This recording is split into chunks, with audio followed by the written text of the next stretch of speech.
बूढ़ा युग के सवाल का जवाब देते हुए कहता है, नहीं बिटुआ, यक्षिणी अब मर्दों को अपना शिकार नहीं बनाती।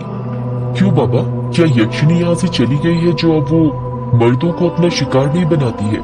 वो बूढ़ा युग के पास जाते हुए कहता है, वो गई नहीं है, शांत हो गई है। शांत हो गई है मतलब ये कि आज से 13 साल पहले उस ग्रेवयार्ड कोठी में एक लेखक बाबू रहते थे।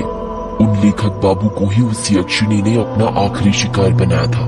तुम्हें पता है, लेखक बाबू की किसी को लाश तक नहीं मिली थी, पर उनका कमरा पूरा खून से सना हुआ था। हर जगह खून ही खून था, दीवारों पर, किताबों पर, टेबल पर, हर जगह एक कोना ऐसा नहीं बचा था जहाँ पर खून ना हो। ये बात सुनकर युग डरा नहीं बल्कि उदास हो गया। अचानक से उसकी आंखों में नमी आ गई थी। बूढ़ा इस बात को भांप लेता है और युग के कंधों पर हाथ रखते हुए पूछता है, क्या हुआ बेटा? लेखक बाबू के बारे में सुनकर तुम्हारा चेहरा क्यों उतर गया? युग अपने दिल पर पत्थर रखते हुए कहता है, क्योंकि आप जिस लेखक बाबू की बात कर रहे हैं वो कोई और नहीं बल्कि मेरे पिता थे। क्या? इसका मतलब ये कि तुम वो लेखक बाबू के बेटे हो? हाँ, मैं उन्हीं का बेटा हूँ युग। बूढ़ा अपनी बात को आगे जारी रखते हुए कहता है, गांव वालों का कहना था कि उस यक्षिणी ने ही लेखक बाबू को मारा था। उसी दिन से उस ग्रेवयार्ड कोठी को बंद कर दिया गया और कोठी के बंद होने के साथ ही अमावस्या और पूर्णिमा की रात मर्दों के शिकार होने भी बंद हो गए। कुछ गांव वालों का तो ये तक कहना है कि शायद लेखक के साथ संभोग करके उस यक्षिणी की हवस मिट गई, इसलिए वो शांत हो गई। युग कुछ सोचते हुए कहता है, पर जब हवस मिट गई थी तो उस यक्षिणी ने मेरे पिता को क्यों मारा? और आपने कहा था कि संभोग करने के बाद यक्षिणी अपने शिकार के शरीर में से खून चूस लेती है, तो फिर मेरे पिता का खून कमरे में हर जगह कैसे फैला था? यक्षिणी ने उनका खून क्यों नहीं पिया? पता नहीं उसने लेखक बाबू का खून क्यों नहीं पिया। ये राज उनकी मौत के साथ ही ग्रेवयार्ड कोठी में दफन हो गया था। यक्षिणी हर शिकार के साथ संभोग करने के बाद सीधे उसे मौत के घाट उतारती थी, इसलिए हवस खत्म होने के बाद भी उसने लेखक बाबू को मार दिया होगा। पर कुछ गांव वालों का कहना था कि लेखक बाबू कई सालों से खोजबीन पूछताछ करके यक्षिणी पर कोई किताब लिख रहे थे। इसकी भनक उसे लग गई थी। एक ये भी कारण हो सकता है। और फिर अमावस्या आते ही यक्षिणी ने लेखक बाबू को मार दिया होगा। क्या वो किताब मुझे मिल सकती है? नहीं, वो किताब तो कहीं नहीं है। सुना है प्रकाशित ही नहीं हो पाई। शायद ग्रेवयार्ड कोठी में हो। क्या कहा आपने? ग्रेवयार्ड कोठी में? हाँ, ग्रेवयार्ड कोठी में। पर तुम्हें मैं एक सलाह देता हूँ, वो यक्षिणी शांत हो चुकी है तो बेहतर है उसे शांत ही रहने दो। उसके अंदर की वासना को फिर मत जगाओ, वरना पता नहीं और कितने मर्दों की जान ले ले। आप मुझे डरा क्यों रहे हैं? मैं डरा नहीं रहा हूँ, तुम्हें बस आगाह कर रहा हूँ बिटुआ। मौत के आने से पहले चेतावनी देनी पड़ती है। मतलब तुम शहर के लोग मतलबी बहुत होते हो बिटुआ, हर बात में मतलब ढूंढते हो। मतलब कुछ नहीं। वैसे आप बहुत कुछ जानते हो इस ग्रेवयार्ड कोठी के बारे में। आखिर कैसे? जानूंगा कैसे नहीं, मेरा पुराना रिश्ता जो है। युग उस बूढ़े को घूरते हुए पूछता है, क्या कहा? पुराना रिश्ता? क्या रिश्ता है आपका ग्रेवयार्ड कोठी से? बूढ़ा बड़ी बड़ी आंखें करता हुआ कहता है, मेहंदी पथार। युग अपना मुंह फाड़ते हुए कहता है, मेहंदी पथार मतलब ये बिटुआ कि मेहंदी पथार स्टेशन आ गया है। चलो जल्दी उतर जाओ। ट्रेन मेहंदी पथार स्टेशन पर आकर रुक गई थी। युग और वो बूढ़ा अपना अपना सामान लेकर ट्रेन से नीचे उतर जाते हैं। स्टेशन ज्यादा बड़ा नहीं था और पूरा सुनसान पड़ा हुआ था। स्टेशन पुराने जमाने का था। लाइट भी एक दो ही जल रही थी जो बार बार बंद चालू हो रही थी। ट्रेन अभी स्टेशन से निकली ही थी कि तभी युग की नजर बूढ़े के हाथ में जो झूला था उस पर पड़ती है और वो देखता है कि उसके अंदर कई सारे कमल के फूल रखे हुए थे। युग सोचने लग जाता है कि ये बूढ़ा इतने सारे फूलों का क्या करने वाला है। जैसे ही बूढ़ा स्टेशन पर उतरा था, जल्दी जल्दी कदम बढ़ाने लग गया था, जैसे उसे कहीं जाने में देर हो रही हो। युग के मन में कमल के फूलों वाली बात खटकती जा रही थी। उससे रहा नहीं जाता और वो उस बूढ़े से पूछ ही लेता है, वैसे बाबा आप इतने सारे कमल के फूलों का क्या करने वाले हैं? बूढ़ा अपने चेहरे पर मुस्कान लाते हुए कहता है, तो तुम्हारी नजर चली ही गई इन पर। बड़ी तेज नजर है। ये मेरे सवाल का जवाब नहीं हुआ बाबा। बताइए ना, आप इतने सारे फूलों का क्या करने वाले हैं? अरे पूजा आने वाली है ना, उसी के लिए है ये फूल। कैसी पूजा? पूर्णिमा की पूजा। पूर्णिमा की पूजा मतलब? तुम नहीं समझोगे, तुम गांव में नए आए हो ना, धीरे धीरे समझ जाओगे। युग उस बूढ़े को हैरानी के साथ घूरे जा रहा था क्योंकि उसको उसकी बातें बिल्कुल समझ में नहीं आ रही थी। युग अपनी जीन्स पकड़ते हुए कहता है, अरे शिट, इसे भी अभी आना था। क्या हुआ बेटा, बड़ी मुश्किल में लगते हो? हाँ बाबा, वो यहाँ पर कहीं वॉशरूम है क्या? बूढ़ा अपना सिर खुजाते हुए कहता है, वॉशरूम मतलब बिटवा? मतलब टॉयलेट, पेशाब घर बाबा। अच्छा ये बोलो ना, तुम्हें टंकी खाली करनी है। युग चिढ़ते हुए कहता है, हाँ वही। वो तो नहीं है स्टेशन पर। पूरे देश की तरक्की हो गई पर मेहंदी पठार आज भी वैसा ही है जैसा पहले था। तो फिर मैं वॉशरूम मतलब टंकी खाली कहाँ पर करूँ? अरे इतनी सारी जगह है, कहीं भी कर दो। वैसे भी अंधेरा है, कोई नहीं देखने वाला। युग थोड़ा आगे ट्रेन की पटरी के पास चला जाता है और टॉयलेट करने लगता है। युग टॉयलेट करते हुए कहता है, वैसे बाबा आपको यहाँ से कहाँ जाना है? रोगंगा मुचा। मतलब आपको वो कृष्णोई नदी पार करके जाना पड़ेगा? हाँ। आपको डर नहीं लगता यदि उस यक्षिणी ने आपको पकड़ लिया तो? अरे मैंने कहा ना बिटवा, उसकी वासना खत्म हो चुकी है, वो अब शिकार नहीं करती। और वैसे भी आज पूर्णिमा या अमावस्या थोड़ी है जो मुझे अपना शिकार बनाए। वैसे आप रोगंगा मुचा में कहाँ रहते हो? रोगंगा मुचा में कृष्णोई नदी का जो घाट है ना, वहीं पर रहता हूँ। युग कुछ सोचते हुए कहता है, ये तो वही घाट है ना जहाँ पर वो यक्षिणी भटका करती थी। पापा कहते थे कि अक्सर यक्षिणी कृष्णोई नदी के दोनों घाट के पास ही भटका करती थी। कोई जवाब नहीं आता है।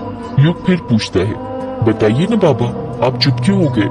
बूढ़े का कुछ जवाब नहीं आ रहा था। युग सोचने लग जाता है कि बाबा कोई जवाब क्यों नहीं दे रहे। युग अपने पैंट की चेन बंद करता है और पीछे मुड़ने लग जाता है। जब वो पीछे मुड़ता है तो उसके रोंगटे खड़े हो जाते हैं। वो बूढ़ा अचानक से गायब हो गया था। युग की समझ में नहीं आ रहा था कि वो बूढ़ा इतनी जल्दी कहाँ जा सकता था। युग अपना बैग उठाकर स्टेशन पर उस बूढ़े को ढूंढने लग जाता है और वो बूढ़ा उसे कहीं पर भी नहीं मिलता है। युग हैरान था ये सोचकर कि वो बूढ़ा एकदम से कहाँ गायब हो गया था, पर थोड़ी ही देर बाद वो ये सोचकर संतुष्ट हो जाता है कि शायद वो बूढ़ा अकेले ही चला गया होगा। और अच्छा ही हुआ चला गया, वरना यक्षिणी के बारे में बातें करते वो खुद तो डरता, साथ में उसे भी डराता। युग स्टेशन से बाहर निकलता है तो देखता है कि स्टेशन के बाहर एक भी ऑटो रिक्शा वाला नहीं था। ये गांव में ना यही प्रॉब्लम होती है, टैक्सी नहीं मिलती। शहरों का विकास तो हो रहा है पर गांव आज भी गांव ही है। जरा सी तरक्की नहीं हुई यहाँ की, आज भी वैसे का वैसा है जैसा पहले था। इतना कहकर युग पैदल पैदल ही बंगला मुडा गांव जाने के लिए निकल जाता है। आधे एक घंटे में वो बंगला मुडा गांव पहुंच जाता है। बंगला मुडा गांव पार करने के बाद काला झाड़ी जंगल पड़ता है, जिसको पार करने के बाद ही कृष्णोई नदी आती है। और वहीं से थोड़ी दूर पर युग की ग्रेवयार्ड कोठी थी जहाँ पर युग को जाना था। युग ने बंगला मुडा गांव तो पार कर लिया था, पर काला झाड़ी जंगल के अंदर वो फंस गया था। कृष्णोई नदी जाने का रास्ता वो भूल चुका था। काला झाड़ी जंगल में अंधेरा इतना ज्यादा था कि उसकी समझ ही नहीं आ रहा था कि कौन सा रास्ता कहाँ पर जाता है। युग जंगल के अंदर लगे बांस के पेड़ों को देखते हुए कहता है, अब क्या करूं? आगे का रास्ता तो भूल गया मैं। 2-3 राउंड मार लिए पर बार बार घूम फिर कर यहीं पर आकर रुक जाता हूँ। ये काली झाड़ी का जंगल तो पहेली बन गया है मेरे लिए, कुछ समझ नहीं आ रहा क्या करूं। युग अपना मोबाइल निकालते हुए कहता है, यहाँ पर तो नेटवर्क भी नहीं आ रहा कि किसी को फोन करके बुला लूं। युग के आसपास साल और बांस के पेड़ लगे हुए थे। हवा के झोंके जब भी इन बांस के पेड़ों के बीच में से निकलते थे तो ऐसा लगता था जैसे आपस में कोई फुसफुसा रहा हो। मोबाइल की टॉर्च की रोशनी में युग को ज्यादा कुछ दिखाई नहीं दे रहा था। युग सोच ही रहा था कि वो क्या करे, कैसे इस जंगल में से निकले। तभी उसे किसी के कदमों की आहट सुनाई देती है। कदमों की आहट सुनकर युग सहम जाता है और सोचने लग जाता है, इतनी रात में इस जंगल में कौन होगा। युग डरने लग जाता है और सोचने लगता है कि कहीं यक्षिणी तो नहीं। पर फिर वो अपने दिल को तसल्ली देता है, नहीं, ये यक्षिणी वक्षिणी कुछ नहीं होती, सिर्फ कहानियां हैं जो मेरे पापा ने बनाई थी। कदमों की आहट धीरे धीरे तेज होती जा रही थी। ऐसा लग रहा था जैसे कोई युग के पास आ रहा हो। युग जमीन पर पड़ा बांस का टुकड़ा उठा लेता है और कदमों की आहट सुनने लगता है। तभी युग देखता है कि उसके बगल में जो बांस के पेड़ लगे हुए थे वो हिल रहे थे और आवाज उसी तरफ से आ रही थी। युग पूरी तरह तैयार हो गया था उस आहट का सामना करने के लिए। जैसे ही कदमों की आहट बंद होती है, युग की आंखें फटी की फटी रह जाती हैं। उसके हाथ से बांस का टुकड़ा अपने आप छूट जाता है और वो खुद डर के मारे झट से जमीन पर गिर जाता है। युग के सामने एक काला साया खड़ा हुआ था। युग डरते हुए अपना मोबाइल उठाता है और उसकी टॉर्च उस काले साए पर मारते हुए कहता है, कौन हो तुम? एक लड़के की आवाज सुनाई देती है, मैं अभिमन्यु। जब टॉर्च की रोशनी उस काले साए पर पड़ती है तो युग देखता है कि वो काला साया किसी और का नहीं बल्कि उसी की उम्र के एक लड़के का था, जिसके लंबे लंबे घुंघराले गर्दन तक बाल थे और उसने आंखों में बड़ा सा चश्मा पहना हुआ था। उस लड़के के हाथ में कोई डिवाइस था जिसे देखकर ऐसा लग रहा था जैसे कोई रीडिंग नापने वाला डिवाइस हो। अभिमन्यु युग की तरफ हाथ बढ़ाते हुए कहता है, उठ जाओ, नीचे क्यों लेटे हुए हो? युग अभिमन्यु का हाथ पकड़ते हुए कहता है, लेटा नहीं हो, तेरे कारण डर गया था। क्या कहा? मेरे कारण डर गया था? क्यों? तो डरपोक है क्या बोला तूने? इतना कहकर युग अभिमन्यु के चेहरे पर टॉर्च मारने लग जाता है। जब युग गौर से अभिमन्यु का चेहरा देखता है तो हैरानी के साथ कहता है, कहीं तुम अभी तो नहीं? युग अपनी बात पूरी करता उससे पहले ही अभिमन्यु भी युग की तरफ उंगली करते हुए कहता है, और तू युग है ना? इतना कहकर ही दोनों एक दूसरे के गले मिल जाते हैं। अभिमन्यु युग के बचपन का दोस्त था। युग अभिमन्यु के बालों को हाथ लगाते हुए कहता है, तू तो बहुत बदल गया है यार, बड़े बड़े बाल, आंखों में बड़ा सा चश्मा। अभिमन्यु कहता है, बदल तो तू भी गया है बहुत यार। ये बता कब आया और कहाँ जा रहा है तू इतनी रात में? बस आज ही आया, ये मान ले 1-2 घंटे पहले, और मैं तो अपने घर ग्रेवयार्ड कोर्ट ही जा रहा हूँ। तू बता, तू कहाँ जा रहा है इतनी सुनसान जंगल में, वो भी इतनी रात में? और तूने ये बाल इतने बढ़ा के क्यों रखे हैं? एक पल तो मुझे लगा जैसे वो थी। अभिमन्यु हैरानी के साथ पूछता है, वो थी मतलब? युग बात को घुमाते हुए कहता है, छोड़ना, और तू पहले मेरे सवाल का जवाब दे। ये बता, तू इतनी रात में यहाँ पर क्या कर रहा है? मुझे तो कुछ गड़बड़ लग रही है। यार गड़बड़ कुछ नहीं है। अगर मैंने बता दिया कि मैं यहाँ पर क्या कर रहा था तो तू हंसेगा, इसलिए बेहतर होगा कि बच जा। अरे नहीं हंसूंगा भाई, पहले तू बता तो यहाँ पर क्या कर रहा था? अभिमन्यु धीरे से कहता है, मैं यहाँ पर भूत पकड़ रहा था। युग को सुनाई नहीं देता और वो फिर पूछता है, क्या कहा? अभिमन्यु युग के कान में चिल्लाते हुए कहता है, भूत पकड़ रहा था यार। अभिमन्यु की बात सुनकर युग जोर जोर से हंसने लग जाता है और कहता है, तू पागल हो गया है क्या? ये कैसी बातें कर रहा है? मुझे लगा तेरी बचपन की ये आदत भूतों पर विश्वास करने की चली गई होगी और तू अब समझदार हो गया होगा। पर तू तो अभी भी नहीं सुधरा यार, पूरा वैसे का वैसा है जैसा बचपन में था, डब्बा का डब्बा। अभिमन्यु नाराज होते हुए कहता है, मैंने कहा था ना तू हंसेगा, इसलिए नहीं बता रहा था।